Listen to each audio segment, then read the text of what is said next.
നമസ്കാരം, സ്വാഗതം. നാട്ടുവിധിയിലേക്ക് എല്ലാ പ്രേക്ഷകർക്കും. തദ്ദേശ തെരഞ്ഞെടുപ്പിന്റെ ഫലം പുറത്തുവരാൻ ഇനി ഒറ്റ മണിക്കൂർ മാത്രമാണ് ബാക്കി നിൽക്കുന്നത്. നിയമസഭാ തെരഞ്ഞെടുപ്പിലേക്ക് സഞ്ചരിച്ചുകൊണ്ടിരിക്കുന്ന കേരളത്തിന്റെ പൊതു മനസ്സെന്താണെന്നറിയാൻ ഇന്നത്തെ ദിവസം ഒരുപക്ഷെ കഴിഞ്ഞേക്കും എന്നാണ് ഏറ്റവും പ്രധാനപ്പെട്ട കാര്യം. സംസ്ഥാനത്തെ 941 ഗ്രാമപഞ്ചായത്തുകളിലെ ഫലം പുറത്തു വരുമ്പോൾ 152 ബ്ലോക്ക് പഞ്ചായത്തുകളിലെ 14 ജില്ലാ പഞ്ചായത്തുകളിലെ 6 കോർപ്പറേഷനുകളിലെ ഫലം നൽകുന്ന രാഷ്ട്രീയ സൂചന എന്താണ് എന്നറിയാൻ അവശേഷിക്കുന്നത് ഒറ്റ മണിക്കൂർ മാത്രമാണ്. രണ്ട് മുന്നണികളും വലിയ ആത്മവിശ്വാസത്തിലാണ് എന്നതാണ് ഏറ്റവും പ്രധാന കാര്യം. ഒപ്പം തന്നെ BJPയും ഇത്തവണ വലിയ അത്ഭുതങ്ങൾ സൃഷ്ടിക്കാൻ കഴിയുമെന്ന്, പുതിയ നേട്ടങ്ങൾ ഉണ്ടാക്കാൻ കഴിയുമെന്ന ആത്മവിശ്വാസം പങ്കുവെക്കുകയോ അവകാശവാദങ്ങൾ മുന്നോട്ട് വയ്ക്കുകയോ ചെയ്യുന്നുണ്ട്. എന്തായാലും ഈ തെരഞ്ഞെടുപ്പ് ഫലം ഇരു മുന്നണികളെ സംബന്ധിച്ച് പ്രധാനമാണ്. രാജ്യത്ത് ഒരേ ഒരിടത്ത് മാത്രമാണ് CPIM-ന് LDF-ന് ഭരണമുള്ളത്. അവർക്ക് അടുത്ത ഭരണം തുടർച്ച ഉറപ്പാക്കാൻ ഇത്തവണത്തെ ഈ നേട്ടം പ്രധാനമാണെന്ന് വിചാരിക്കുമ്പോൾ തിരിച്ചുവരവിനുള്ള പ്രധാന ഉപാധിയും വഴിയും സൂചനയും വഴിവിളക്കുമായി ഈ തെരഞ്ഞെടുപ്പ് ഫലത്തെ കാണുകയാണ് UDF. കേരളത്തിന്റെ രാഷ്ട്രീയ മനസ്സെന്താണ്? 9.5 വർഷക്കാലത്തെ പിണറായി വിജയൻ സർക്കാരിന്റെ അഡ്മിനിസ്ട്രേഷനോടുള്ള ജനങ്ങളുടെ പ്രതികരണം എന്താണ് എന്നറിയാൻ ഈ തദ്ദേശ തെരഞ്ഞെടുപ്പ് ഫലം ഗുണപ്പെടുമോ? അതിലടങ്ങിയിട്ടുണ്ടോ ജനവിധി, അല്ലെങ്കിൽ ജനങ്ങളുടെ മൊത്തത്തിലുള്ള ഒരു രാഷ്ട്രീയ മൂഡ് എന്ന് നമ്മൾ ഉറ്റുനോക്കുകയാണ്. ഏതൊക്കെ പ്രധാനപ്പെട്ട വിഷയങ്ങൾ പ്രവർത്തിച്ചു, ആരുടെയൊക്കെ തന്ത്രങ്ങൾ ഏതൊക്കെ നിലയ്ക്ക് ഫലപ്രദമായി എന്നറിയാൻ കാത്തിരിക്കുന്നു. ഇനി 8 മണിക്ക് വോട്ടെണ്ണൽ ആരംഭിച്ചാൽ നമുക്ക് ആദ്യ ഫലസൂചനകൾ ഒരു 8:30 കഴിയുമ്പോൾ വരും.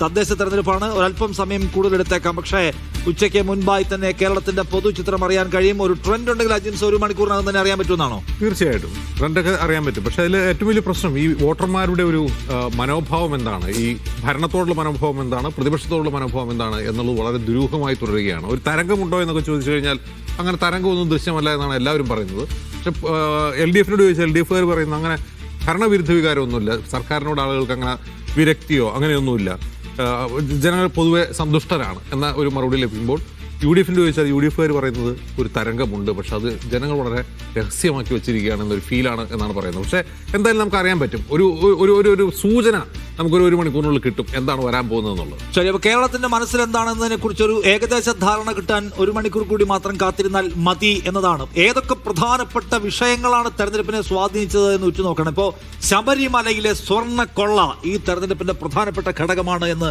UDF വിചാരിക്കുന്നു. ഈ തെരഞ്ഞെടുപ്പിൽ സ്വർണ്ണക്കൊള്ള ഒരു പ്രധാനപ്പെട്ട വിഷയമാക്കി മാറ്റാൻ കഴിഞ്ഞാൽ UDF-നെ സംബന്ധിച്ച് അടുത്ത നിയമസഭാ തെരഞ്ഞെടുപ്പിലും സർക്കാരിനെതിരായ വികാരം സൃഷ്ടിക്കാൻ അവർക്ക് ആത്മവിശ്വാസം ഉണ്ടാവും. പക്ഷേ ഈ തെരഞ്ഞെടുപ്പിൽ ഒരു വലിയ മുന്നേറ്റം നോർമലി നമ്മൾ കാണുന്ന എന്താണ്, LDF-ന് സാധാരണ നിലയ്ക്ക് ഗ്രാമപഞ്ചായത്തുകളിലെ, ബ്ലോക്ക് പഞ്ചായത്തുകളിലെ, ജില്ലാ പഞ്ചായത്തുകളിലെ, കോർപ്പറേഷനുകളിലെ തെരഞ്ഞെടുപ്പിൽ ഒരു മുൻതൂക്കം ഉണ്ടാവാറുണ്ട്. അതുകൊണ്ട് തന്നെ ആ കോൺഫിഡൻസ് അവർക്ക് ആ ഇൻബിൽറ്റ് കോൺഫിഡൻസ് ഉണ്ട്. പക്ഷേ ഇതിനകത്തൊരു കാര്യമുള്ളത്, അതിനപ്പുറം ചിന്തിക്കാൻ, അതായത് ഈ സർക്കാരുമായി ബന്ധപ്പെട്ട പലതരത്തിലുള്ള വിവാദങ്ങൾ, അല്ലെങ്കിൽ ഈ ശബരിമല സ്വർണ്ണക്കൊള്ള പോലെയുള്ള സംഗതികൾ, ഇവയെല്ലാം പ്രവർത്തിപ്പിക്കാൻ ഈ തെരഞ്ഞെടുപ്പിലും കഴിഞ്ഞാൽ അസംബ്ലി തെരഞ്ഞെടുപ്പിൽ ഉണ്ടാകാൻ പോകുന്നത് വലിയ ഒരു സ്ഫോടനമായിരിക്കും. തീർച്ചയായിട്ടും.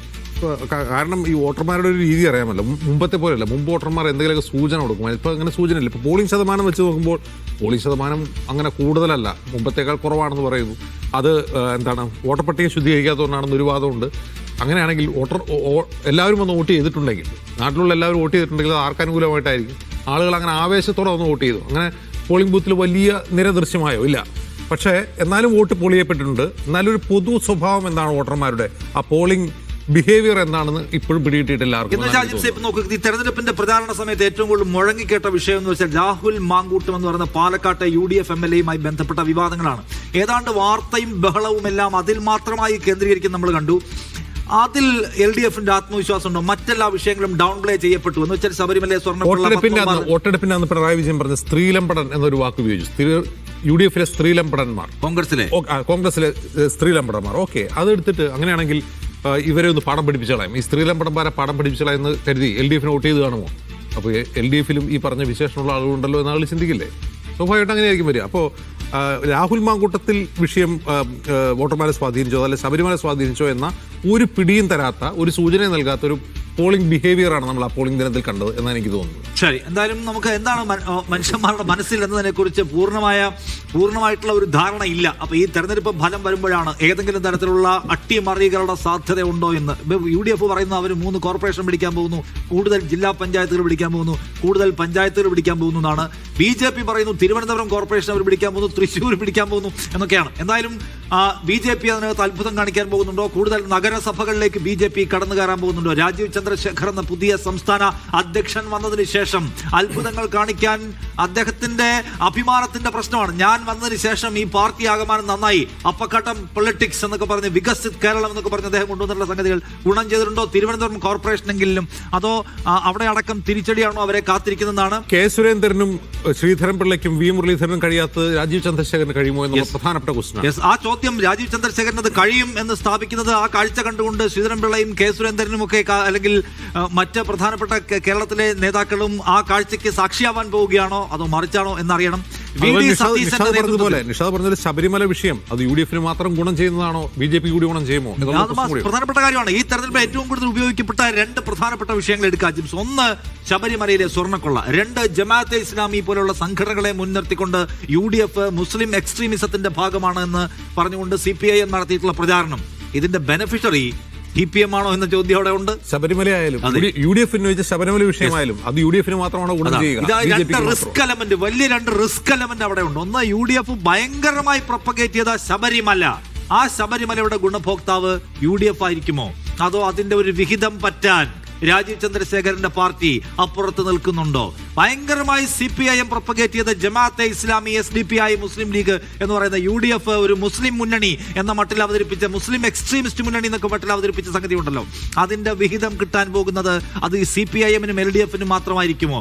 കഴിഞ്ഞ തവണ നമ്മൾ ആലത്തൂര് കണ്ടു, ആലപ്പുഴ കണ്ടു, ആറ്റിങ്ങലൊക്കെ കണ്ടതാണ്. അപ്പോൾ എന്തായിരിക്കും ഈ തെരഞ്ഞെടുപ്പിൽ സംഭവിക്കുക? ഇറങ്ങിപ്പോയ വോട്ടുകളെ കുറിച്ചുള്ള വലിയ ആവലാതിയാണ്. പരിധിവിട്ട പല കളികളും കളിക്കാൻ CPM-നെ ഈ തെരഞ്ഞെടുപ്പിൽ പ്രേരിപ്പിച്ചത് നമ്മൾ കണ്ടു.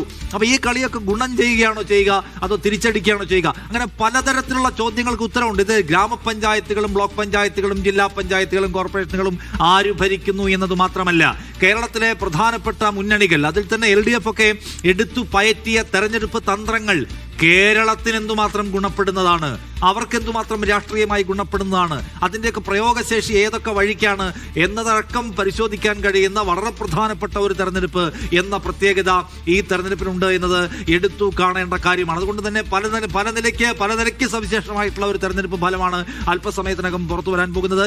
എല്ലാവരെ സംബന്ധിച്ചും പ്രധാനമാണ്. അതുപോലെ തന്നെ